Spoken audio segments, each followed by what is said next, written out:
बहुत तेज विस्फोट की आवाज, एकदम तो इतनी तेज आवाज थी कि कानों में गूंज रही थी आवाज। धमाका ये इसके पहले भी पूर्व में कई बार हो चुका है। इसके पहले यहाँ पे सवारी निकली थी जिसमें अब विवाद उत्पन्न हुआ था। प्रशासन से अनुरोध भी किया गया था। यहाँ खुले में पटाखा बिकता है, जब घनी बस्तियों में पटाखा बिक्री पर रोक है तो कैसे यहाँ पटाखा बिकता है।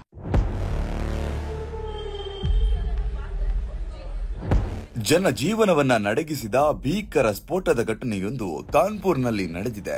ಬೆಳಗ್ಗೆ ಕಣ್ಣು ತೆರೆಯುತ್ತಿದ್ದಂತೆ ಎಲ್ಲರಿಗೂ ಕೇಳಿಬಂದ ಸುದ್ದಿ, ಮಿಶ್ರಿ ಬಜಾರ್ನಲ್ಲಿ ಸ್ಕೂಟರ್ ಸ್ಫೋಟ ಅಂತ. ಅಷ್ಟಕ್ಕೂ ಆ ಸ್ಫೋಟ ಯಾಕಾಯ್ತು, ಹೇಗಾಯ್ತು ಅಂತ ತಿಳಿಯೋಣ ಬನ್ನಿ. ಇದು ಸಾಮಾನ್ಯ ಘಟನೆ ಅಲ್ಲ, ಜನರ ಹೃದಯದ ಶಬ್ದ ನಿಲ್ಲಿಸುವಂತಹ ಸನ್ನಿವೇಶವಾಗಿತ್ತು. ಕಾನ್ಪುರ್ನ ಮೂಲಗಂಜ್ ಪೊಲೀಸ್ ಠಾಣೆಯ ವ್ಯಾಪ್ತಿಯ ಮಿಶ್ರಿ ಬಜಾರ್ ಪ್ರದೇಶದಲ್ಲಿ 2 ಪಾರ್ಕ್ ಮಾಡಲಾಗಿದ್ದ ಸ್ಕೂಟರ್ಗಳಲ್ಲಿ ಅಚಾನಕ್ ಸ್ಫೋಟ ಸಂಭವಿಸಿತು. ಸ್ಫೋಟದ ತೀವ್ರತೆಯಿಂದಾಗಿ ಸ್ಥಳದಲ್ಲಿ ಭಾರಿ ಹೊಗೆ ಎದ್ದಿತ್ತು. ಸುತ್ತಮುತ್ತಲಿನ ಅಂಗಡಿಗಳ ಕಿಟಕಿಗಳು ಒಡೆದವು. ಜನರು ಭಯಭೀತರಾಗಿ ಓಡಾಡಿದ್ರು. ಆ ಕ್ಷಣಕ್ಕೆ ಯಾರಿಗೂ ಅರ್ಥವಾಗಲಿಲ್ಲ, ಇದು ಸಾಮಾನ್ಯ ಬೆಂಕಿ ಅಪಘಾತವೋ ಇಲ್ಲ ಅಸಾಮಾನ್ಯ ಸ್ಫೋಟವೋ ಎಂಬುದು ದೊಡ್ಡ ಪ್ರಶ್ನೆಯಾಗಿತ್ತು. ಸಾಕ್ಷಿಗಳು ಹೇಳೋದೇನೆಂದ್ರೆ, ಮೊದಲು ಸಣ್ಣ ಶಬ್ದ ಕೇಳಿಸಿತು, ನಂತರ ಒಂದು ದೊಡ್ಡ ಸ್ಫೋಟವೇ ಸಂಭವಿಸಿತು. ಸ್ವಲ್ಪ ಹೊತ್ತಿನ ಬಳಿಕ ಇನ್ನೊಂದು ಸ್ಕೂಟರ್ ಕೂಡ ಸ್ಫೋಟಗೊಂಡಿತು. ಜನರು ತಕ್ಷಣ ಸ್ಥಳದಿಂದ ಓಡಿ ಹೋದ್ರು. ಈ ಘಟನೆಯಲ್ಲಿ ಒಟ್ಟು 8 ಮಂದಿಗೆ ಗಾಯವಾಗಿದೆ. ಅದರಲ್ಲಿ 2 ಸ್ಥಿತಿ ಗಂಭೀರವಾಗಿದೆ. ಗಾಯಾಳುಗಳನ್ನ ತಕ್ಷಣವೇ ಹತ್ತಿರದ ಆಸ್ಪತ್ರೆಗೆ ದಾಖಲಿಸಲಾಗಿದೆ. ವೈದ್ಯರು ಹೇಳುವಂತೆ ಕೆಲವರಿಗೆ ಸುಟ್ಟ ಗಾಯಗಳಾಗಿವೆ, ಇನ್ನು ಕೆಲವರಿಗೆ ಕಿವಿ ಮತ್ತು ಕಣ್ಣಿನ ತೊಂದರೆ ಉಂಟಾಗಿದೆ. ಸ್ಫೋಟದ ನಂತರ ಸ್ಥಳಕ್ಕೆ ಪೊಲೀಸರು, ಅಗ್ನಿಶಾಮಕ ದಳ ಮತ್ತು ಬಾಂಬ್ ಸ್ಕ್ವಾಡ್ ತಂಡ ತಕ್ಷಣ ಧಾವಿಸಿತು. ಅವರು ಸ್ಥಳವನ್ನ ಸುತ್ತುವರೆದು ಪರಿಶೀಲನೆ ಪ್ರಾರಂಭಿಸಿದ್ರು. ಸ್ಫೋಟದಿಂದ ಉಂಟಾದ ನಾಶವನ್ನ ನೋಡಿದಾಗ ಅದು ಕೇವಲ ಪೆಟ್ರೋಲ್ ಲೀಕ್ ನಿಂದ ಆಗಿರ್ಲಿಕ್ಕಿಲ್ಲ ಎಂಬ ಅನುಮಾನ ವ್ಯಕ್ತವಾಗಿದೆ. ಪೊಲೀಸರು ಈಗಾಗಲೇ ಸಿಸಿಟಿವಿ ದೃಶ್ಯವನ್ನ ಕಲೆ ಹಾಕಿದ್ದಾರೆ. ಅದರಲ್ಲೊಂದು ಸಂಶಯಾಸ್ಪದ ವ್ಯಕ್ತಿ ಸ್ಕೂಟರ್ ಹತ್ತಿರ ಕಾಣಿಸಿಕೊಂಡಿದ್ದಾನೆ ಎಂದು ಪ್ರಾಥಮಿಕ ತನಿಖೆಯಲ್ಲಿ ತಿಳಿದು ಬಂದಿದೆ. ಆ ವ್ಯಕ್ತಿ ಯಾರು, ಸ್ಫೋಟದ ಮೊದಲು ಏನ್ ಮಾಡ್ತಿದ್ದ, ಇವೆಲ್ಲವೂ ತನಿಖೆಯ ಭಾಗವಾಗಿದೆ. ಕಾನ್ಪುರ್ ಪೊಲೀಸ್ ಆಯುಕ್ತ ಅನಿಲ್ ಕುಮಾರ್ ಅವರು ಮಾಧ್ಯಮಗಳೊಂದಿಗೆ ಮಾತನಾಡುತ್ತಾ ಈ ಸ್ಫೋಟದ ನಿಖರ ಕಾರಣವನ್ನ ತಿಳಿಯಲು ತನಿಖೆ ನಡೆಸುತ್ತಿದೆ. ಬಾಂಬ್ ಸ್ಕ್ವಾಡ್ ಮತ್ತು ಫಾರೆನ್ಸಿಕ್ ತಂಡವು ಮಾದರಿಯನ್ನ ಸಂಗ್ರಹಿಸಿದೆ. ಯಾವುದೇ ಭಯೋತ್ಪಾದಕ ಹಿನ್ನೆಲೆ ಇದೆಯೇ ಎಂಬುದನ್ನು ಸಹ ಪರಿಶೀಲಿಸುತ್ತಿದ್ದೇವೆ ಎಂದು ತಿಳಿಸಿದ್ದಾರೆ. ಸ್ಥಳೀಯರು ಹೇಳುವಂತೆ ಈ ಪ್ರದೇಶದಲ್ಲಿ ವಾಹನಗಳು ರಾತ್ರಿ ಪಾರ್ಕ್ ಮಾಡುವುದು ಸಾಮಾನ್ಯ. ಆದ್ರೆ ಈ ಬಾರಿ ಆ ಸ್ಕೂಟರ್ಗಳಲ್ಲಿ ಏನೋ ವಿಶೇಷವಾಗಿತ್ತು. ಕೆಲವು ಗಂಟೆಗಳ ಹಿಂದೆಯೇ ಒಬ್ಬ ಅಜ್ಞಾತ ವ್ಯಕ್ತಿ ಬಂದು ಪಾರ್ಕ್ ಮಾಡಿದ್ದಾನೆಂದು ಸಾಕ್ಷಿಗಳು ಹೇಳ್ತಿದ್ದಾರೆ. ಅವರು ಯಾರು ಎಂಬುದೇ ಈಗ ತನಿಖೆಯ ಪ್ರಮುಖ ಭಾಗವಾಗಿದೆ.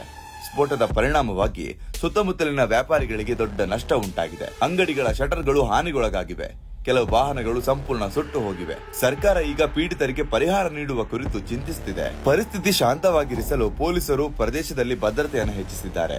ಮಿಶ್ರಿ ಬಜಾರ್ ರಸ್ತೆಯಲ್ಲಿ ವಾಹನ ಸಂಚಾರವನ್ನ ತಾತ್ಕಾಲಿಕವಾಗಿ ನಿಲ್ಲಿಸಲಾಗಿದೆ. ಜನರಲ್ಲಿ ಭಯ ಉಂಟಾಗಿದ್ದರಿಂದ ಆಡಳಿತ ಕ್ರಮ ಕೈಗೊಂಡಿದೆ. ಇದರ ನಡುವೆ ಸಾಮಾಜಿಕ ಮಾಧ್ಯಮಗಳಲ್ಲಿ ಈ ಸ್ಫೋಟದ ವಿಡಿಯೋಗಳು ವೈರಲ್ ಆಗ್ತಿವೆ. ಕೆಲವರು ಇದು ಭಯೋತ್ಪಾದಕ ದಾಳಿ ಎಂದು ಹೇಳ್ತಿದ್ದಾರೆ. ಇತರರು ಇದು ತಾಂತ್ರಿಕ ದೋಷದಿಂದ ಉಂಟಾದ ಸ್ಫೋಟ ಎಂದು ಅಭಿಪ್ರಾಯವನ್ನ ವ್ಯಕ್ತಪಡಿಸಿದ್ದಾರೆ. ಆದ್ರೆ ನಿಜವಾದ ಸತ್ಯವೇನು ಅನ್ನೋದು ತನಿಖೆಯ ನಂತರವೇ ತಿಳಿದು ಬರಬೇಕಾಗಿದೆ. हम लोग देखा, इधर से निकल रहे थे, देखा बड़ी यहाँ फोर्स वगैरह थी, गाड़ियां खड़ी थी प्रशासन की, तो हम लोग चले गए. हमने कहा क्या करना है, जो होगा देखा जाएगा। तेज विस्फोट की आवाज, एकदम तो इतनी तेज आवाज थी कि कानों में गूंज रही थी आवाज। 7-10 पे जो धमाका की जब आवाज आई तो आप लोग आए थे यहाँ पर?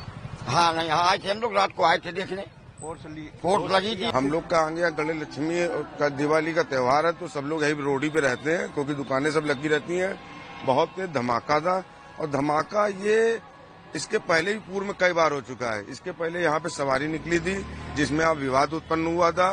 प्रशासन से अनुरोध भी किया गया था, लेकिन प्रशासन यहाँ खुले में पटाखा बिकता है, जब घनी बस्तियों में पटाखा बिक्री पर रोक है तो कैसे यहाँ पटाखा बिकता है। रोड में धमाका हुआ तो आप लोग आए थे? यहाँ हालात बिल्कुल हौच पौच के थे। लाइट काट दी गई थी, फायर ब्रिगेड की गाड़ियां आ चुकी थी, पब्लिक दहशत में आ चुकी थी क्योंकि धमाके की कोई कल्पना नहीं थी।